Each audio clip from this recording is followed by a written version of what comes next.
Welcome, everyone. Thank you for joining us today. My special guest is Barbara Widmer, who is the winemaker at Brancaia in Tuscany. And I say in Tuscany because they have three different estates, two in Chianti Classico and one in the Maremma. And the two in Chianti Classico are in Radda in Chianti and Castellina. And Barbara, you're joining us from where today? I'm actually right now in Radda in Chianti. That's where our winery is based in the Chianti Classico region. Okay. And how do the vineyards look right now? How's the weather been? It's now it's evening and it's nice. It's blue. Everything is green. It's in full vegetation. Flowering was over end of May, and so the berries are just tiny little berries, and they're just growing. We had very dry spring weather, and June started quite fresh and cool with a lot of rain, which is good. But now, of course, after 2 weeks, a lot of rain, we are looking forward to get into the real summer. But so far, it looks good. Great, that's good to hear. We all need as much good news as we can this year. Absolutely. So I'm going to put up a picture of your parents here, lovely couple, Brigitte. Yeah. And you're all from Switzerland, correct? Yes, my parents are Swiss, and also I feel very Swiss. Even after 22 years in Tuscany, I still feel very Swiss. I grew up in Switzerland, in Zurich, and we came to Tuscany in 1981 just to spend our Christmas holiday here. It was not the idea to move the family from Zurich to Florence. But when we came here for our holidays, my parents, they fall in love with the region, with the people, with the food, and also, of course, with the wine. So they looked around for a holiday house.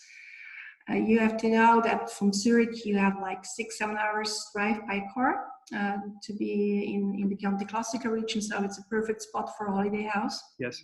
And when they found their house, which also already had the name Brancaia at that time, they purchased it suddenly. It was just love at the first sight.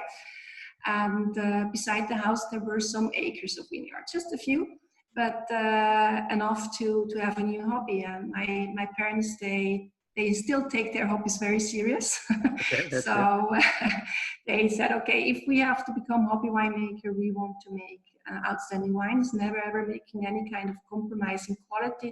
And this is pretty much the only thing that's still the same in all those years. When they bought that estate in 1981, were there vines planted? Was there a vineyard there already?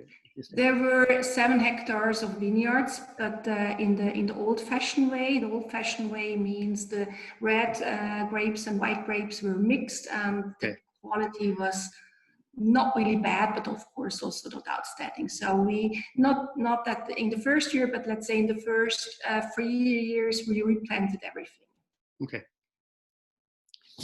And that is, let me get another picture up here. Oh, that was in Castellina, you said, right? That was in Castellina, yes. It's a little bit outside of Castellina, a couple of miles. A beautiful house, which is today a holiday. This is Radda. This is where I am right now. Right. But yes, Radda is, people that don't know this, a little bit further north and east of Castellina, correct?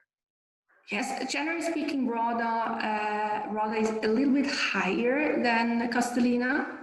So very often the vegetation is in Radda a little bit behind, which it's great because you can do many works first at the Castellina estate, and then when you are done in Castellina, you go to Radda and do the same work. Okay. It's a bit fresher, it's cooler. And you have grapes from both. You have a Chianti Classico and a Chianti Classico Reserva, and you use grapes from both estates in that wine, correct? Yes, Tom, at Brancaia, so far we don't make a wine from a single vineyard. So what we try actually to do, we try to achieve with each single block we have the quality of for our top wine, which means in the Chianti Classico region for the Brancaia Il Blu, and in the Maremma region it means for the Ila Traia label, so the black label. And then exactly. So There is no vineyard where we say, okay, this will be our entry level wine. We dream somehow that each single spot does have the potential to end up in our top wine. And only when we do pick the grapes, when they do fermentate separately, we start to realize, okay, this will be probably our high-end wine or our entry level wine. But Okay.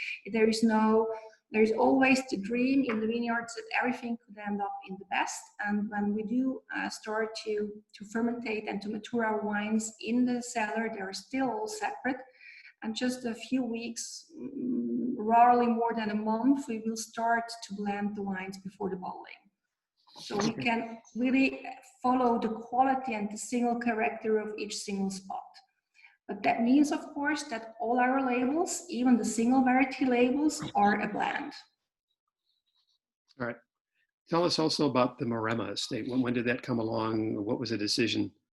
Was it a marketing decision, or did they find another property in the Maremma that they really loved, or how did that come about? Well, that was we started to look around in the mid-90s. At that time, the hobby of my parents has become already a bit more serious, and it was already clear that I will join the business. I was already studying winemaking. So my parents had somehow the idea, well, it would be nice to grow. But we wanted to grow somewhere else, still in Tuscany, because we do think you really have to be close by to do the work as we want to do it, but we wanted to have a different spot. And Maremma was a great decision because it's just 100 kilometers, so it's like a 1 hour drive by car. Okay. But it's totally different. So you go from the countryside, from Tuscany to the south coast, from a continental climate to a climate with a very strong impact from the sea, from the ocean. It's drier, it's hotter, so you will have a total different maturation of the grapes. You can follow the same philosophy, the same idea of winemaking, but the end result will be totally different. And so it was really the idea of having more wine, but in a different way, in a different spot. Right. Is it only the Bordeaux varieties that are planted in Maremma at your estate? No, we have also some Sangiovese, okay. but personally, and this is not true for the whole Maremma, this is just true for our spot. We are very close to the sea. It's not 10 kilometers, very low sea level. It goes from not even 50 up to 125. Very often we can see the rain clouds, and they just will go over our heads, and in the back it will rain, but not at our spot. I just mentioned at the beginning, it's rainy, but it's raining in the Chianti Classico region. At the beach, we didn't have any rain. So very, very close by, but the total different spots. And for the Sangiovese, most years we do need irrigation in the Maremma. And for the Petit Verdot, the Cabernet Sauvignon, and the Cabernet Franc, we don't need every irrigation. That means they really do mature perfectly by dry farming every year. And I'm a big fan of dry farming. I believe that the grapes do have a stronger connection with the soil, that they do create flavors which are not just typical for the grape variety, but for the spot where they do grow. And that's actually what we are really looking for. We want to make elegant, well-balanced wine with a very strong link to where they do grow. Okay. You mentioned irrigation. I know, for example, in Piemonte, they're not allowed to do that unless it's an emergency. They get permission. Is it allowed in the Maremma and throughout Tuscany? In the Chianti Classico region, if you do produce the Chianti Classico, it's not allowed. Okay. If you do produce a EGT, or what you call normally in the US a Super Tuscan, you can do it. Okay. But honestly speaking, in the Chianti Classico region, in the last 22 years, there was probably once or twice where it would have been nice to have irrigation, but in a normal year, you don't need it. And also in the Maremma, it really depends. Maremma is big, Maremma goes also into the mountains, so you will have total different microclimates, and in many spots you can mature perfectly well the Sangiovese by dry farming, not in our place. Okay. Well, let's start to talk about some of the wines, and I want to thank your importer in the United States, Lux, for helping me out with this. And I know they bring in, I think it's 4 wines of yours, 4 red wines, right? Uh, Yes. I unfortunately didn't get a chance to visit. I'm sorry about that last September I was Oh, there, but hopefully next right. time. I asked the consortio, they put together most of my visits, but I missed you. But I did get to have your white wine, which is not in the United States, but it was lovely. It was the first night I was there at a trattoria in Firenze, and just Thank you. Sauvignon Blanc and Viognier. It was lovely Yes. wine. It's And I'm a big fan of our white wine. It's you know, as I mentioned before, I'm Swiss. I'm not Italian, so I like a nice acidity. I need an acidity. So our white wine is probably more the Nordic style and not that much Tuscan style. right. It's very fresh. Doesn't make any malolactic to keep the acidity as high as possible. And also there, it's a blend not only of the two grapes, as you mentioned, Sauvignon Blanc and Viognier, but also the two regions. So the Sauvignon Blanc is coming from the Chianti Classico region and the Viognier from our Maremma estate. Okay. Are there many other producers that grow Sauvignon Blanc and Chianti Classico? I can't imagine. No? I didn't think so. Okay. Yeah. Well, I just find it, it was a lovely wine. And then it was my first night there. I thought, I'm going to try enough red wines the next 5 days. And then it was continuing on the Piemonte. It's like, so the next 10 days, it's like, I need some white. So it just is refreshing. Yeah, you don't have the alcohol levels the same as the red. So, but anyway, let's move on to the wines that are brought into the United States. And that, as far as your export markets, other countries, is it pretty much the same with the 4 red wines, or like in Japan or We have Russia? in a lot of markets, not in all. We do have the whole portfolio, and then of course it depends. In the US, as you mentioned, we have 4 red wines. We have the Brancaia Tre, which is this label here. It's our, let's say, baby super Tuscan. It's a wine we produce since 2000. It's a blend of our 3 estates, so the Chianti Classico estate and the Maremma estate. And in the meanwhile, it's also a blend of 3 grapes, of Sangiovese, Merlot, and Cabernet Sauvignon. So 3 estates, 3 grapes, and that's why we call this wine Tre, which is the Italian word for free. It's a wine which matures for 12 months in tonneaux, so small barrels and concrete. It's a serious red wine, and as I mentioned before, we don't make the grapes in vineyards for the Tre. Okay, we focus on the roux, so it does have a really pretty structure, a serious character without being really complicated. Easy drinking and works with pretty much any kind of food. Yes, I would agree. I was impressed by the wine. I tried it last night. I've had it before, but it's some people, they talk about Brancaia and say, well, this is their introductory wine, and that would be a totally wrong, definition of that wine, because that makes it sound like it's something you just pop the cork and drink it, and it's very soft and light, and the wine has structure. The wine will age.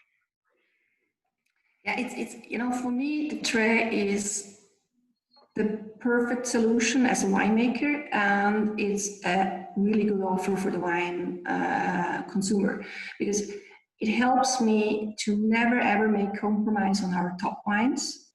I can do total crazy things in the vineyards, which do cost a fortune, without risking that I have to sell my grapes or bulk wine because it wouldn't be good enough for you. Right. All this work, all this passion, all this energy is not lost, because I know I can at least do a really pretty cool wine which is drinkable, but it's just bottled, but it can also mature easily some years in your cellar. By the way, I mentioned other markets, by the way. How's the Swiss market for you? I imagine it's pretty good. It's the Swiss market is a special market because it's like our second home market. Of course. And my family is our own importer. But of course, also we all markets did suffer. Coronavirus had an impact on us in every country. But let's say, which is not only true, I guess, for Switzerland, but people do drink wine, and they do drink still good quality wine. Okay, it's probably the first time in our history that people do not, if not, of course, not everybody can allow, but who can allow is still eating and drinking on a high level. Our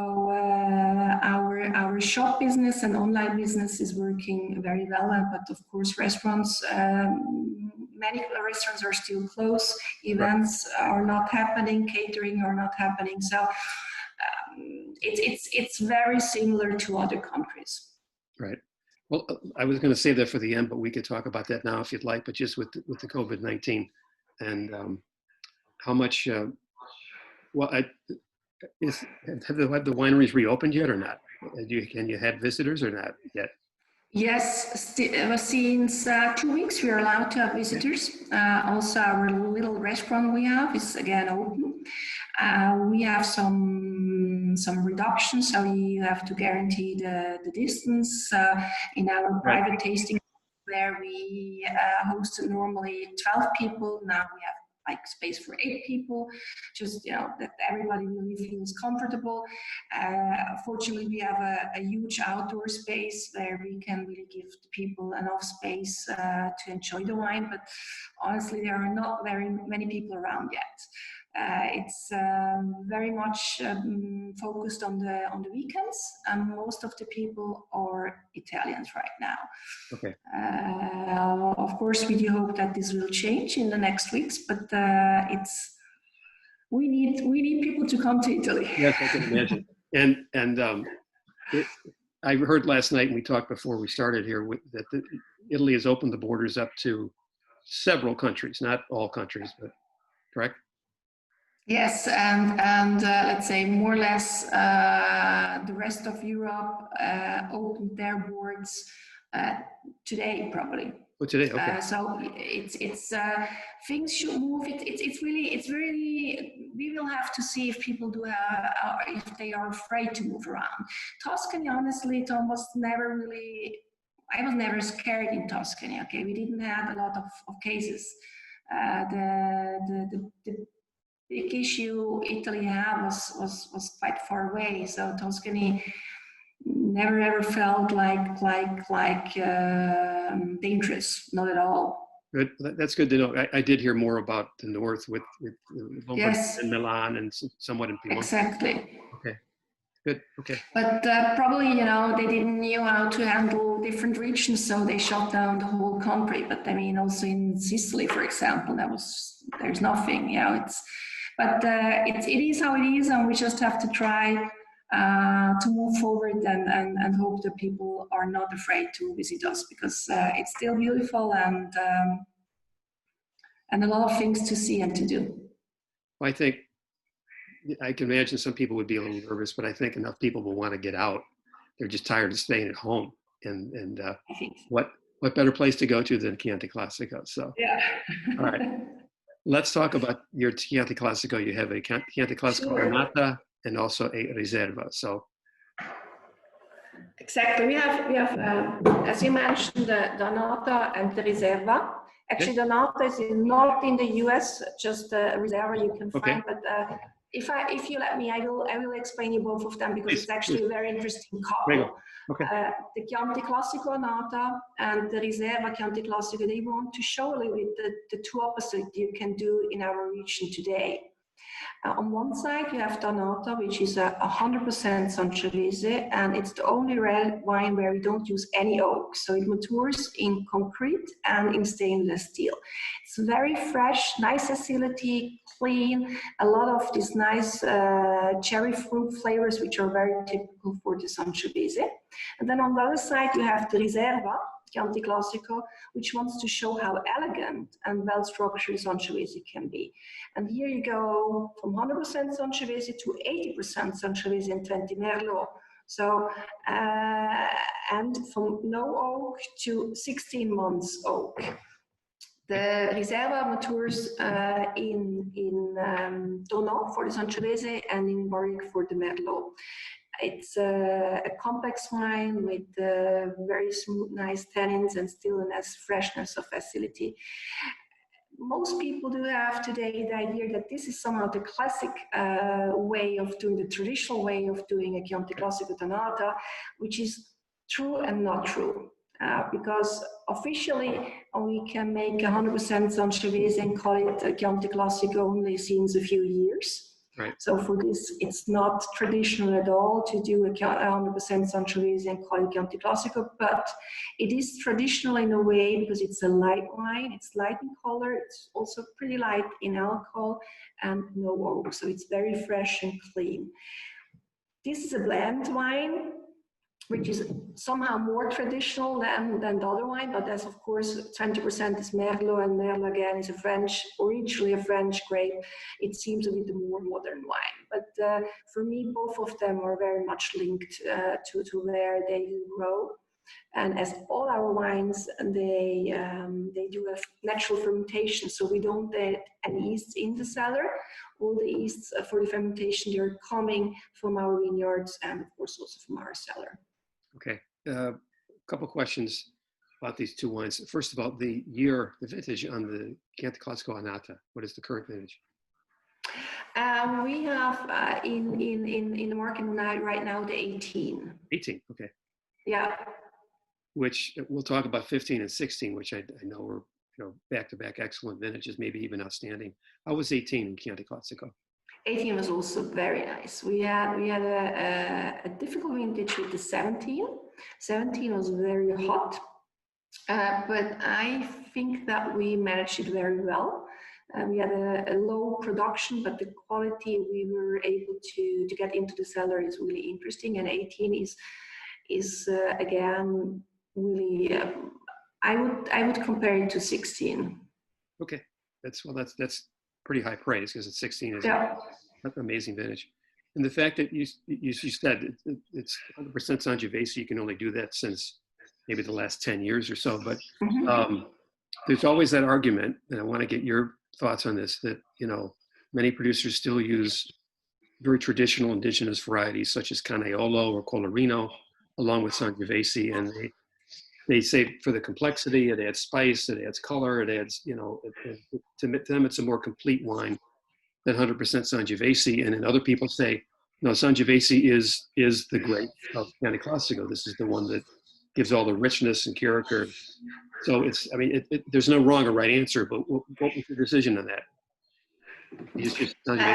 Just as you said, there's no right and no wrong, and that's the great thing about wine. There are a lot of options to do many things. I have to say, Tom, that when I joined Brancaia, most of our vineyards in the Chianti Classico were already planted. Okay, so there was no and let's say the school or the way where I entered, it was very much like, everything single vineyard and everything from Sangiovese to French grapes and not to all other Italian varieties. Today, I think both ways are equally great, but my way does not have so much to do with which grape, but I want to work with all wines. Okay, I believe that as older a wine is, as more interesting is the grape. Mm-hmm. So all the plants we have to replant is since a couple of years all from our own material. So we make a muscle system.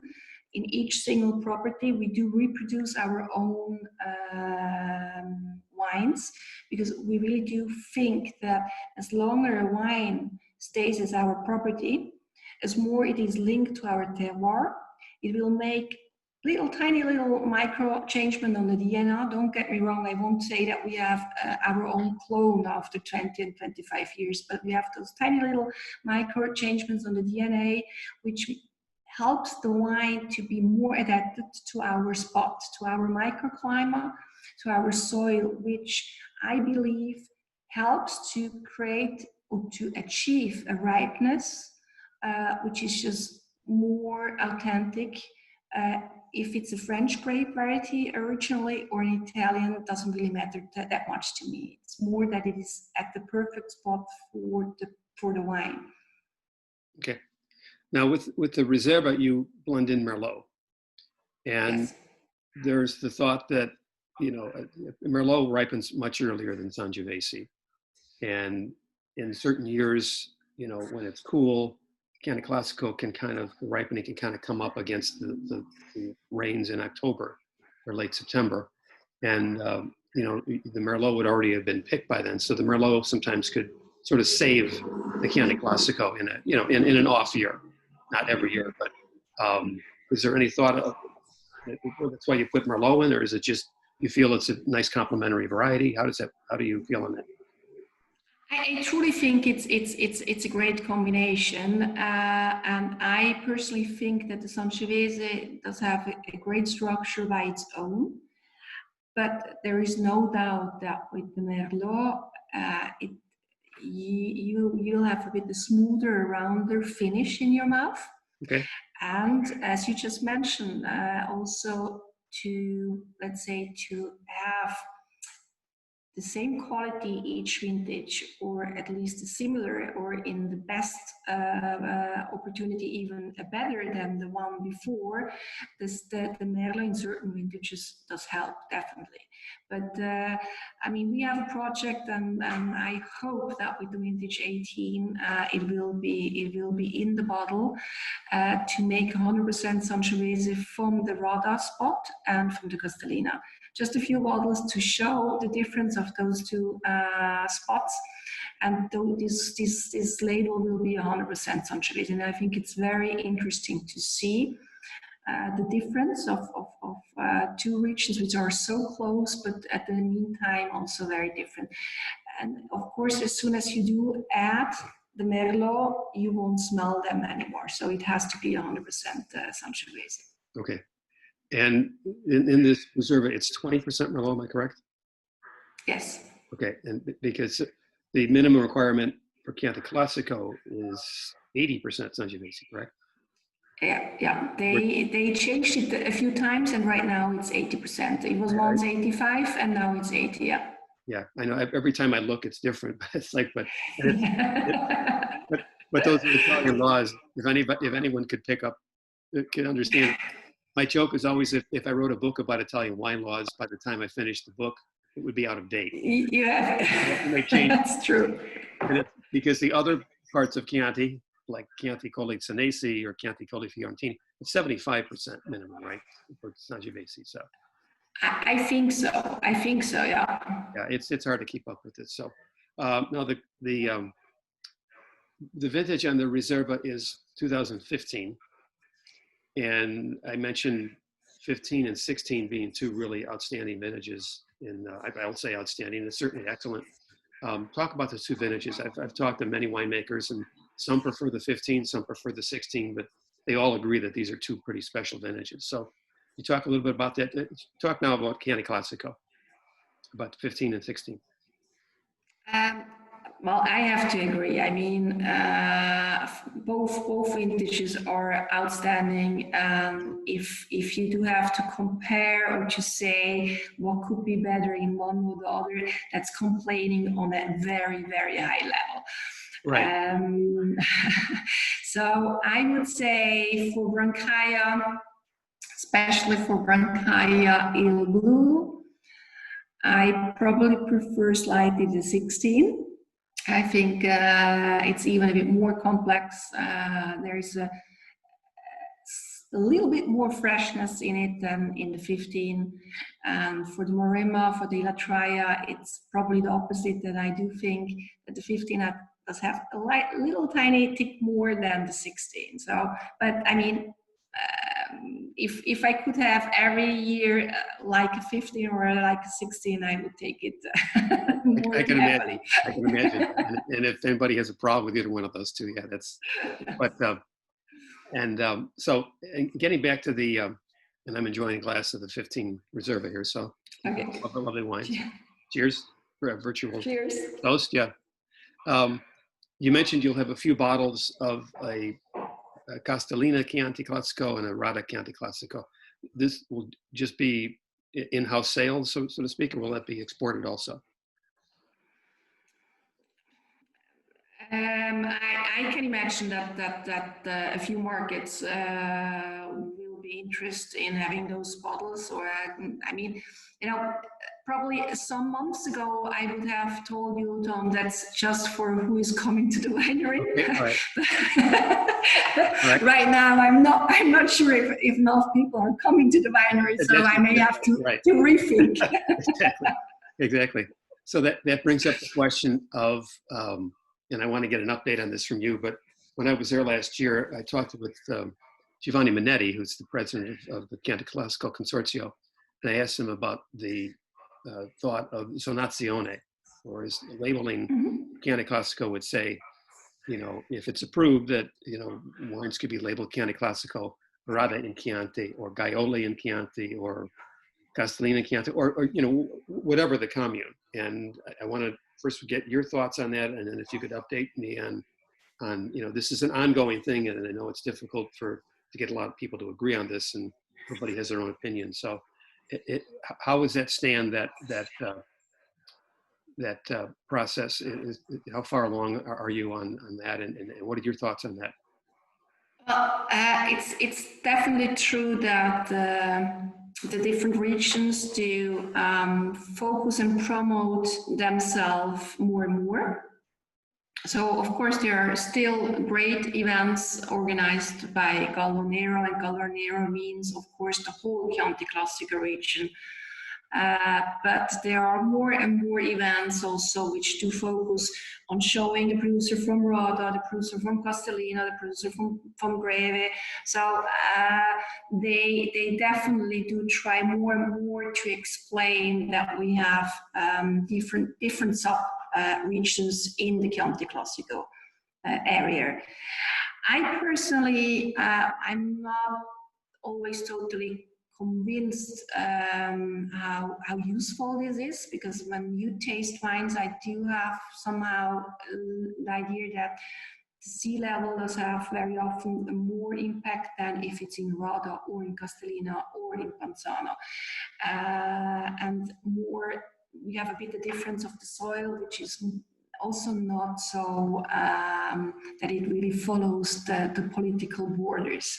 So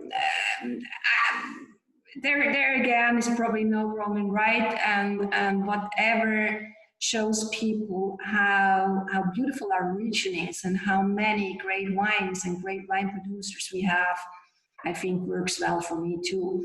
There is nothing that it harms to show that there are different groups of wineries in this big, because the Chianti Classico region is a big wine region. So splitting it up and showing that there are microclimates and differences in one spot and the other, why not? Okay. Yeah, I think the more information, the better. I think sometimes maybe it can be a little bit too much, and it's interesting because you're not dealing here with a very obscure wine territory. You're dealing with Chianti Classico, which is, I think, is probably the most well-loved red wine around the world. It may not be the most. It's also one of the most famous, but I say that because it's we're not dealing with $100 bottles of wine here. We're dealing with very reasonably priced wines, and markets everywhere can buy this wine. So, maybe you don't want to mess too much with the good thing. It's we still have probably, but it changed so much, and we really have so great wines in our region. But we of course do still struggle with a lot of people who doesn't really know the difference between Chianti and Chianti Classico. But we are working on it, and it's improving. Okay, good. Let's move to the Maremma. Mm-hmm. And virtually speaking, of course. And you make how many wines from the Maremma? Well, as wines which are sourced 100% from the Maremma estate, we do actually a rosé. Okay. Then we have 100% Cabernet Sauvignon, which is like the little brother of the Ilatraia, and then we have the Ilatraia. Those wines are 100% from the Maremma estate. As I mentioned before, the white wine does have a tiny little bit of the Viognier from the Maremma, and the Tre is 2/3 from the Maremma, so it's a blend. But 3 wines of our portfolio are 100% from the Maremma estate. And the rosé, is that a blend of different grapes, or is it just one variety? No, it's 100% Merlot. Merlot. Okay. Yeah. And now I know for the Ilatraia, you use some Cabernet Franc. I've got a question here from one of the attendees, and she wants to know, when did you start working with Cabernet Franc? We started actually in the beginning when we bought the estate. Well, actually, it was not really an estate; it was just a piece of land. So we planted our first Cabernet Franc in 1999. 1990. Okay. So let's talk about that Ilatraia, which is really kind of one of your signature wines. Tell us how that came along, how you developed that wine, and how long you've been making that.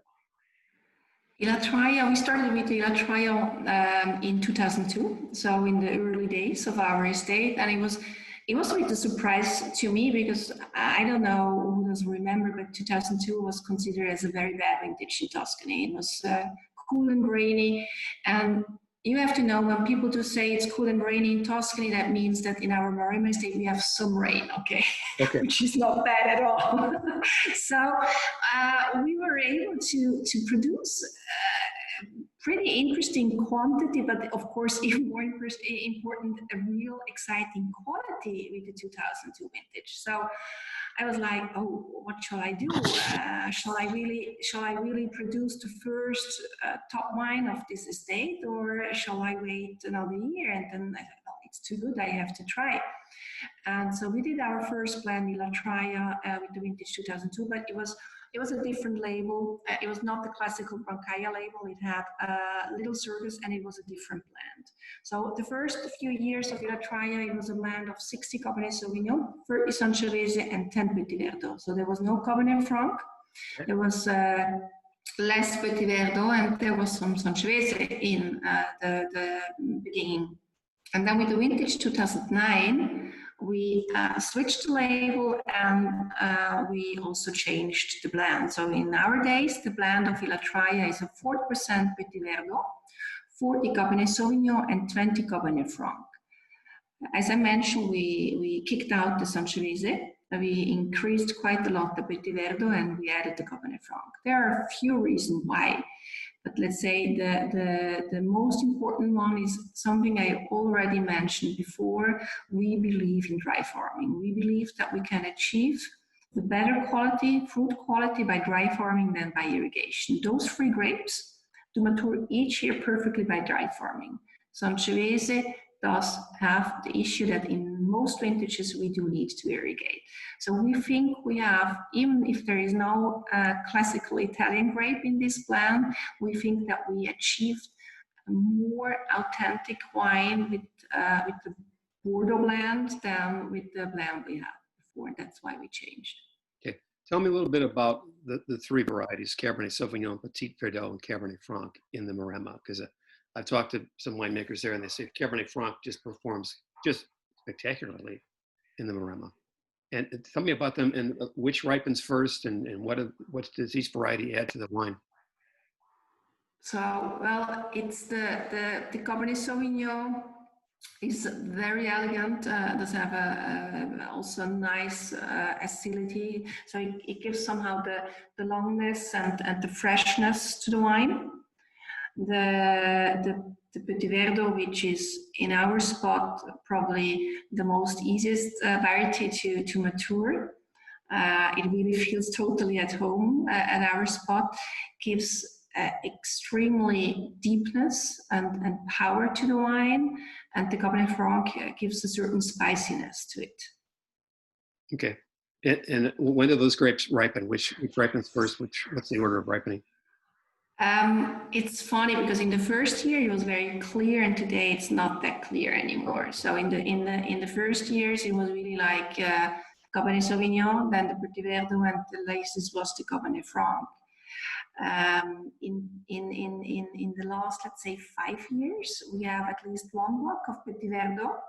We do pick mostly even before the Cabernet Sauvignon, and then it will be the Cabernet Sauvignon. And then very often in between another Petit Verdot, then the Cabernet Franc, and then we have another Petit Verdot, which will be the latest.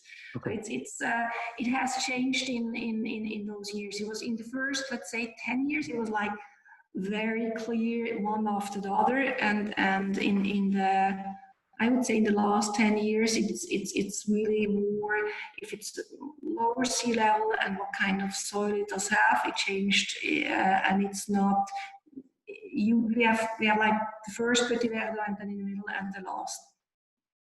Okay, and I'm curious, since you're in both Chianti Classico and the Maremma, anybody who travels through Chianti Classico certainly knows about the cinghiale, the wild boar that can come in and eat the grapes, and that you have to do everything you can to keep those animals out. But is that a problem in the Maremma also, or? It is. It's you will hardly see any vineyards which are not fenced. So today, and the big difference is that it will be fenced the whole year round. But honestly, that's not because of the wild boars. The wild boars are an issue. They are an issue during harvest. Okay. They are really gourmets. They love the grapes, and they love the grapes when they're ready to pick. I can imagine. It happened to us once that we went in the afternoon. We controlled the vineyard and was like, okay, this is ready to pick. And next morning there was hardly anything left. Oh my goodness! So this is really bad. But as I mentioned, that the wild boars are only a risk during harvest. But we have since, I would say, more than 10 years, we have a big issues with deers. And they, unfortunately, they love also the young tender leaves just when the wine does start to grow.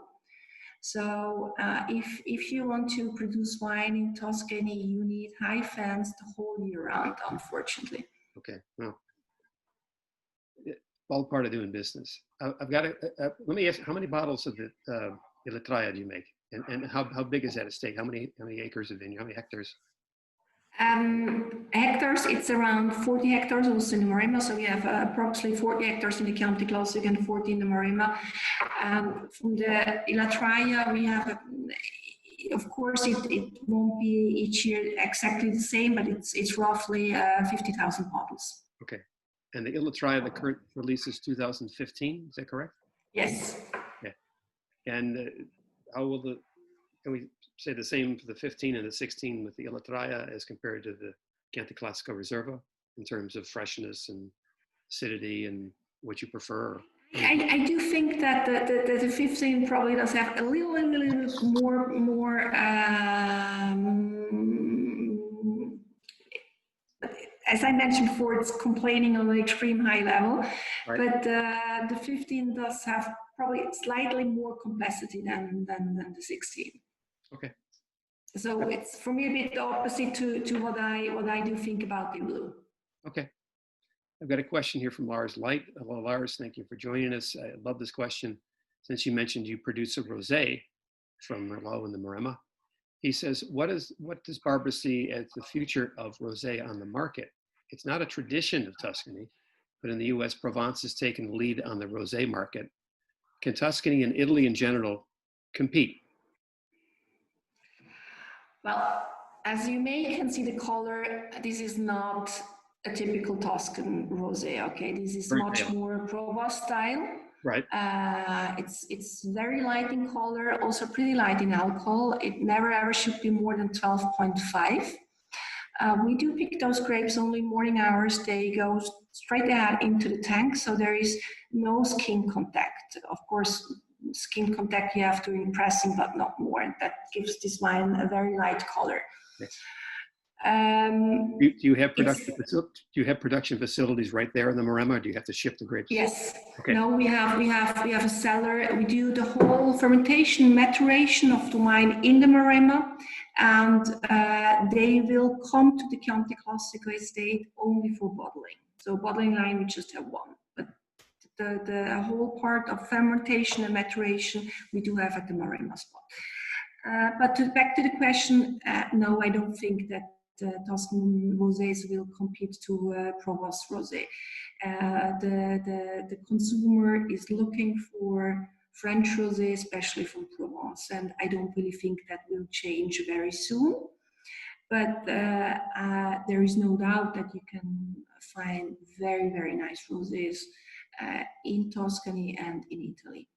Yeah, it's certainly, I've noticed the last 4 or 5 vintages, it's been an explosion of rosé from, I mean, everywhere in Italy, and not just Tuscany or Piemonte, but also from Sicily, and of course Puglia is the most famous in Italy for their rosés, which it was a good percent of the market. But it seems like everyone wants to kind of get on the bandwagon, so to speak, and produce a rosé. But and that was before coronavirus. So Yeah. I mean, just add in the uncertainty now, and who knows what will happen. But let me go back. Just I have a question here from one of the panelists, one of the attendees, and go back to the Chianti Classico, excuse me. And he says, what is the elevation, the altitude of the vineyards in Radda and Castellina?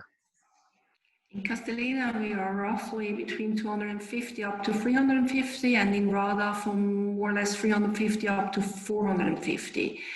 For Radda, that means still pretty low, okay? Radda goes up to 600 meters sea level, so we are, for Radda, a winery which is pretty low on sea level, and for the Castellina estate, we are, let's say, in the middle, okay? There are some vineyards, some estates, they are higher, but there are also quite a few, they are lower from, Okay.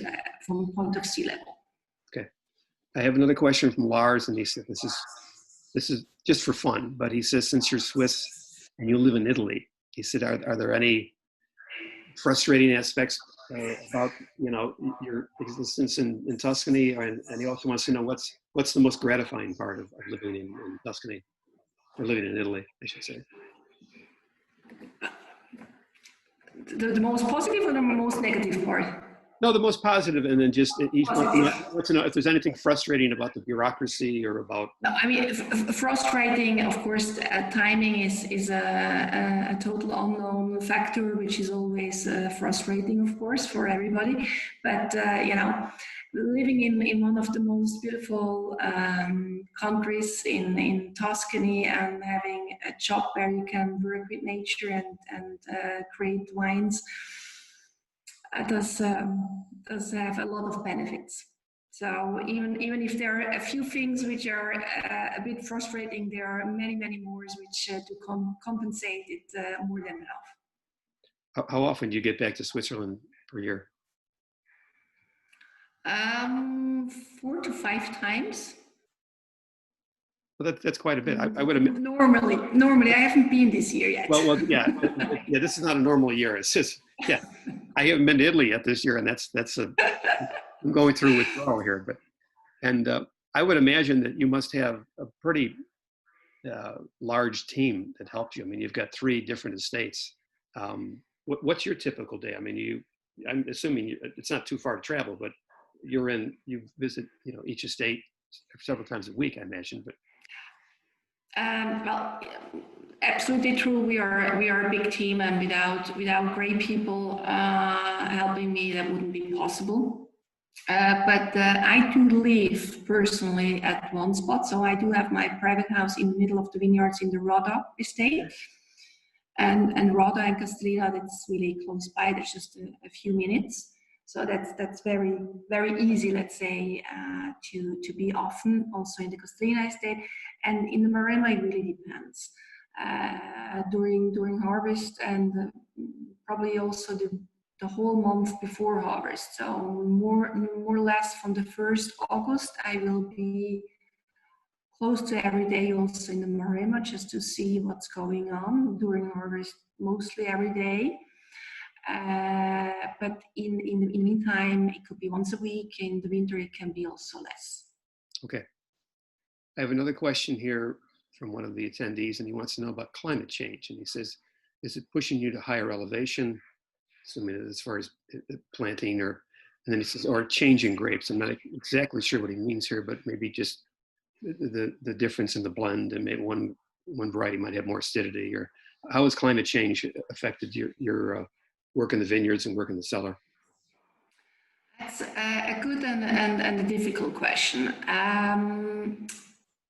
In my little tiny world I do live, I can't say that we have every year a warmer year, but we go so far in a good range, okay, in a manageable range. We go to more extreme years. So we go from pretty hot and dry year to quite cool and fresh years, rainy years.